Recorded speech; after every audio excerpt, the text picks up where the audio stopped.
नमस्कार, मी गौरी. फूडी गौरीमध्ये तुम्हा सर्वांचं मनापासून स्वागत करते. कालच जागतिक महिला दिन होता आणि त्याचंच औचित्य साधून मी माझ्या सर्व मैत्रिणींसाठी ही रेसिपी बनवलेली आहे.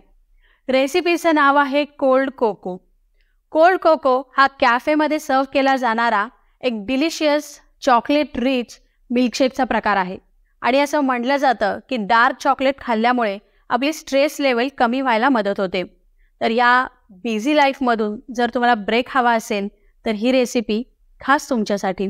तर लगेचच रेसिपीला सुरुवात करूया.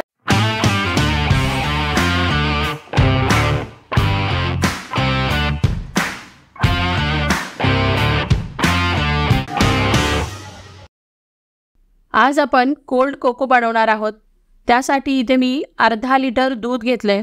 तुम्ही कुठलंही दूध घेऊ शकता, म्हणजे गाईचं, म्हशीचं किंवा टोन मिल्क घेतलं तरी चालेल. 70 ग्रॅम इथे मी डार्क चॉकलेट किसून घेतलेलं आहे. तुमच्याकडे जर डार्क चॉकलेट नसेल तर तुम्ही याऐवजी डेअरी मिल्कचं एखादं मोठं चॉकलेट घेऊ शकता आणि त्याला किसून घ्यायचं आहे. 1.5 टेबलस्पून कोको पावडर घेतलेली आहे. 2 टेबलस्पून अख्खी साखर घेतली आहे आणि 1 टेबलस्पून कॉर्नफ्लॉवर घेतलेला आहे. आता सगळ्यात पहिल्यांदा आपल्याला हे जे दूध आहे, आपलं नॉर्मल रूम टेम्परेचरवरचं दूध आहे, गरम नाही आहे.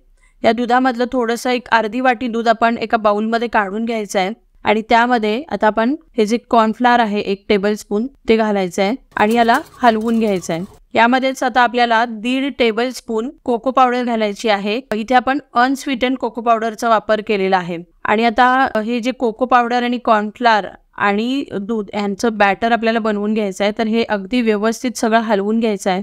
यातल्या काही गाठी वगैरे असतील तर त्या मोडून घ्यायच्या आहेत. इथे मी विस्करचा वापर केला आहे. तुम्ही चमच्याने सुद्धा याला व्यवस्थित हलवून घेऊ शकता. फक्त एवढीच काळजी घ्यायची आहे की यात एकदम स्मूथ बॅटर झालं पाहिजे, यातल्या सगळ्या गाठी मोडल्या गेल्या पाहिजेत. इथे आपलं हे बॅटर तयार झाले. तोपर्यंत आपण बाजूलाच एका जाड बुडाच्या भांड्यामध्ये हे जे उरलेलं दूध आहे याला गरम करायला ठेवायचं आहे. आता दुधाला उकळी आलेली आहे. यामध्ये आपल्याला 2 टेबलस्पून साखर घालायची आहे. त्यानंतर यामध्ये आपल्याला कॉर्नफ्लॉवर, कोको पावडर आणि दूध यांचं जे मिश्रण आपण तयार केलं होतं ते घालायचं आहे. त्याआधी हे जे मिश्रण आहे याला हलवून घ्यायचं आहे, कारण कॉर्नफ्लॉवर तळाला खाली चिकटून बसतं. त्यामुळे आपल्याला याला पुन्हा एकदा हलवून घ्यायचं आहे जेव्हा आपण हे जे मिश्रण आहे हे दुधामध्ये घालणार आहोत त्यावेळेस. आणि एका हाताने हे मिश्रण या दुधामध्ये आपल्याला ओतायचं आहे आणि दुसऱ्या हाताने याला कंटिन्यू हलवत ठेवायचं आहे. तर हळूहळू करत आपण हे मिश्रण दुधामध्ये ओतूया आणि याला चांगलं हलवून घेऊया. आता याला कंटिन्यू आपल्याला हलवायचं आहे आणि साधारण आपल्याला हे मिश्रण 2 ते 3 मिनिटासाठी शिजवून घ्यायचं आहे, कारण आपण यामध्ये कॉर्नफ्लॉवरचा वापर केलाय. कॉर्नफ्लॉवर व्यवस्थित शिजलं पाहिजे, नाहीतर त्याचा कच्चटपणा यामध्ये जाणवतो. आता 2 मिनिटं झालेली आहे. यामध्येच आपल्याला आता डार्क चॉकलेट घालायचं आहे. इथे मी डार्क चॉकलेट किसून घेतलंय. जर तुम्हाला डार्क चॉकलेट आवडत नसेल तर तुम्ही एखादी मोठी डेअरी मिल्क जी पॅकेट असतं ते किसून यामध्ये घालू शकता. तर आता आपल्याला हे जे चॉकलेट आहे ते आपण घालूया या मिश्रणामध्ये आणि याला आता हलवत ठेवायचं आहे कंटिन्यू, कारण आपण इथे कॉर्नफ्लॉवरचा वापर केला आहे. कॉर्नफ्लॉवरमुळे दुधाला घट्टपणा येतो आणि ते दूध खाली लागू शकतं किंवा त्याचा करपट वास येऊ शकतो. त्यामुळे आपल्याला हे मिश्रण कंटिन्यू हलवायचं आहे. तुम्ही बघू शकता हे मिश्रण अगदी व्यवस्थित शिजलेलं आहे, कारण चमच्याची तुम्ही मागची बाजू बघू शकता, व्यवस्थित चमचा कोट झालाय. याचा अर्थ कॉर्नफ्लॉवर व्यवस्थित शिजलेला आहे. तर आपलं इथे हे मिश्रण आहे हे तयार झालंय.